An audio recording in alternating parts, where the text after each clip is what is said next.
So I'm ready to tell a story about one of the times we got lost in the jungle in Belize. So I want to just preface this with it was a dumpster fire going into it. We show up at the campsite and we were looking for a particular fuel for our trangias, which is our cook set. And we couldn't find it. So the locals brought us this other fuel, so to speak, which in turn, when our students were lighting the trangias, it went up in flames about 20 feet in the air and completely melted our cook sets. So that was like the first start of this jungle adventure. That night it decided to pour.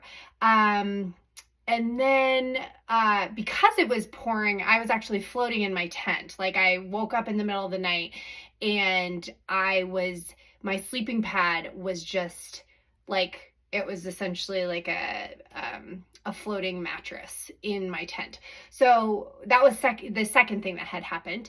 And then we go to start the jungle trek, and it was supposed to be like 2 or 3 nights in the jungle.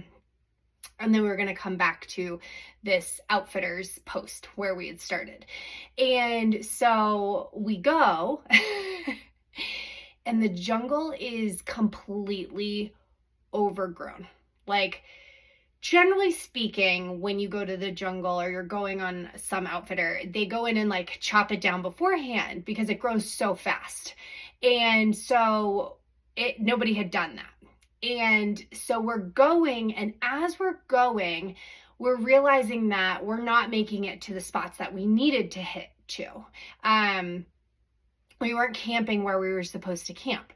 And so because of that, because of the overgrowth, our guide and his name was Mitch. He was super, super nice.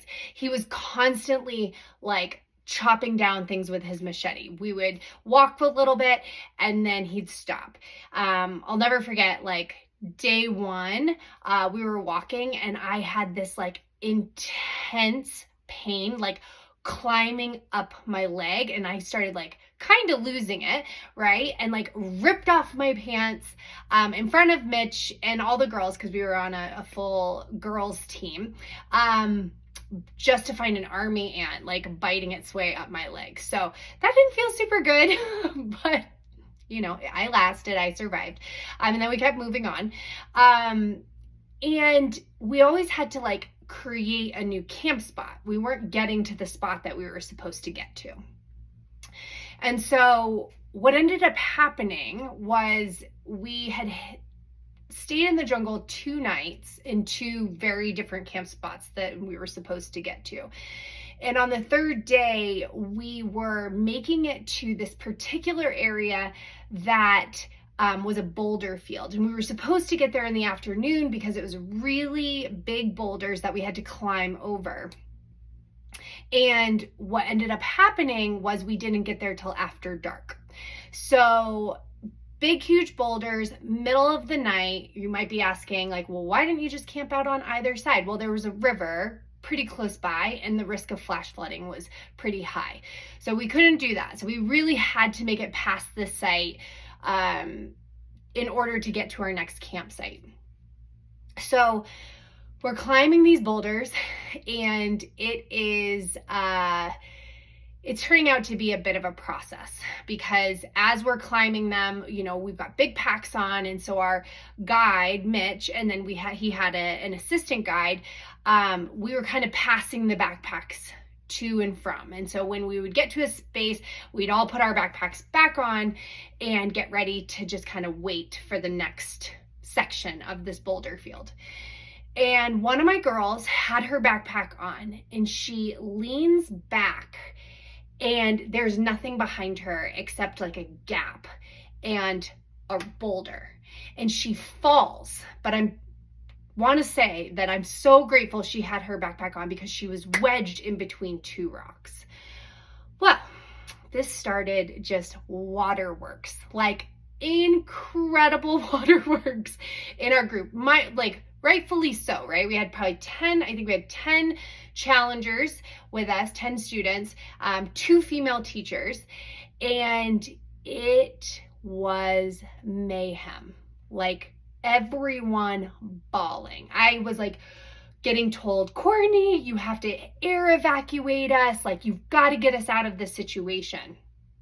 Of course, we're in the middle of the jungle. When you look up, all you see is just canopy, and it is pitch dark, and there is no way a chopper is going to be able to get in at all. So we get her up, but at this point, the group has broken. We're just broken down, and I'm keeping it together because I know that there's 12 women who are just losing it.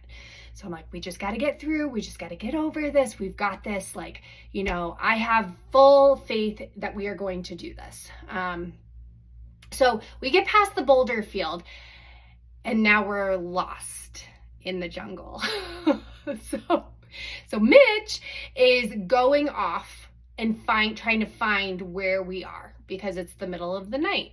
So I'm like, all right, ladies, let's everybody sit down, grab your packs, grab your snacks. Like, we hadn't even had dinner at this point. We thought we were going to get to our campsite, that we're going to be able to have dinner. We hadn't had dinner, so we are tired. We are hungry.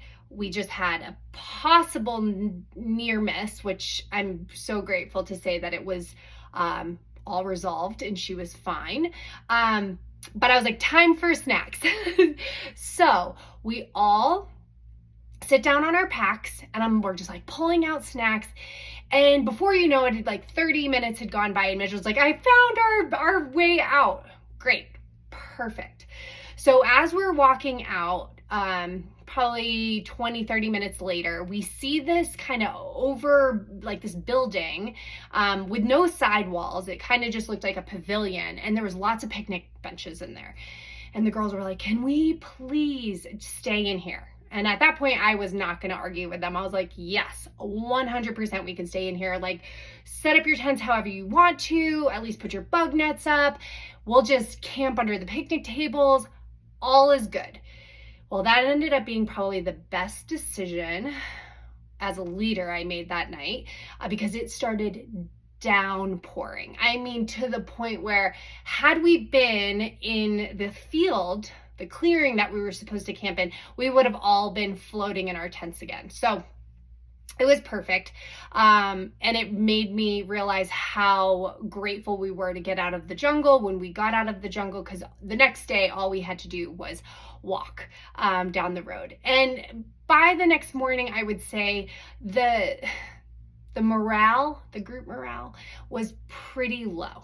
I would very much hesitate, or not even hesitate to say that they were just like, whew.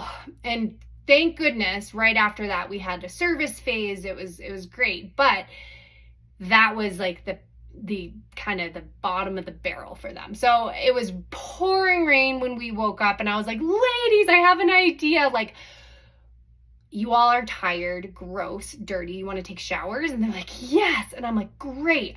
Let's find the drainage, right? Because all the drainage was coming off the roof. I was like, each one find your own drainage and take a shower in it. And I was like, Mitch, I'm sorry. The ladies are just going to be, in their underwear. Turn your heads, turn your backs, because this is what's going to make them happy. It was kind of like that aha moment of just like, let's go. And so the girls like kind of came to after that, and we're like, this is great.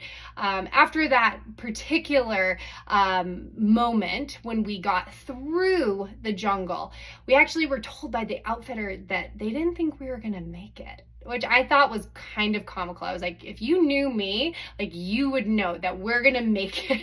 So anyways, we made it through the jungle. But that was our story of what happens When you're on an expedition and something doesn't go necessarily according to plan, what happens when you get lost in the jungle?